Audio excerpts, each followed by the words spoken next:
के लिए आपने फल्लाहु खैरुन हाफिज़ुन व हुवा अरहमुर राहिमीन, इसे यूसुफ की आयत नंबर 64 का जो टुकड़ा है उसके अंदर ये फल्लाहु खैरुन हाफिज़ुन व हुवा अरहमुर राहिमीन, ये गंदे बुरे माहौल से बचने के लिए जो आप और जो इसी तरीके से हासदों के हसद, बल्कि आपने मुझे दुआ दी कि अल्लाह आपको नज़र बद से बचाओ, हासदों के हसद से बचाए। ये दुआ मुझे बहुत प्यारी लगती है, इसलिए मैं इसी का शिकार होता हूँ अक्सर। इसलिए आपने ये दुआ जब देते हैं तो मैं दिल से आमीन कहता हूँ कि अल्लाह वाकई हासदों के हसद से और दुश्मनों की अदावत से और नज़र बद से महफूज रखे और इशात दीन, दिफा इस्लाम और ख़िदमत खलक का काम बग़ैर किसी इनक़िता के तसलसल और इस्तिक़ामत के साथ हम करते रहें। अल्लाह उसको शर्फ़ कबूल नसीब फरमाए।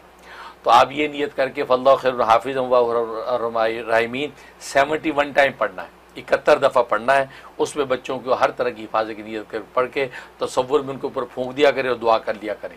ये 2 अमल वालिदैन कर लिया करें, इंशाअल्लाह बच्चे उनके डॉम में हों, घर में हों, कहीं भी हों, यूनिवर्सिटी में है, एकेडमिक है, इस्लामी तालीम है, हर तरह की हिफाजत हाफिज़ उनको नसीब हो जाएगी।